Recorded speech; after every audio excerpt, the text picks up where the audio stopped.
from Edward Mendell House and what he had to say in a private meeting with Woodrow Wilson, president between 1913 and 1921, from the private papers of Woodrow Wilson. Quote, "Very soon, every American will be required to register their biological property in a national system designed to keep track of the people, and that will operate under the ancient system of pledging.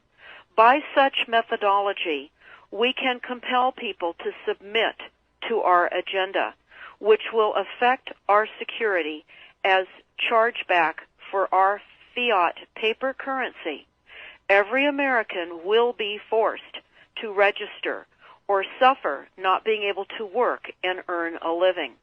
They will be our chattel, and we will hold the security interest over them forever by operation of law merchant under the scheme of secured transactions.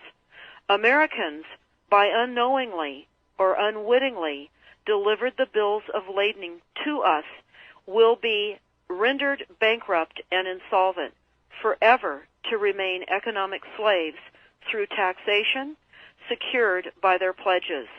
They will be stripped of their rights and given commercial value, designated to keep us a profit that will be none the wiser. For not one man in a million could ever figure out our plans, and if by accident one or two would figure it out, we have in our arsenal plausible deniability. After all, this is the only logical way to fund government, by floating liens and debt to the registrants in the form of benefits and pledges.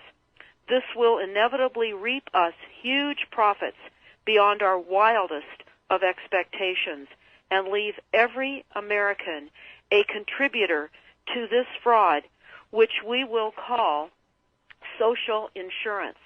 Without realizing it, every American will insure us for any loss we may incur, and in this manner, every American will unknowingly be our servant, however begrudgingly. The people will become helpless without any hope for their redemption, and we will employ the high office of the President as our dummy corporation to foment this plot against America.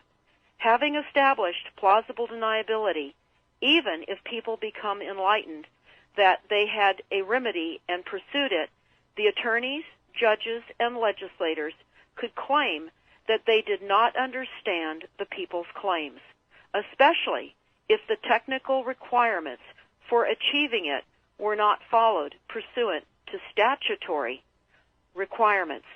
Requiring the public schools to teach civics, government, and history classes out of federally approved, politically correct textbooks written by the publishing houses owned by the owners of the Federal Reserve would assure that the people would not discover the remedy for a long time, if ever.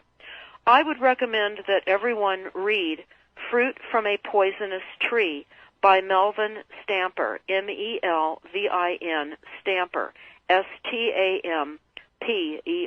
That is Fruit from a Poisonous Tree.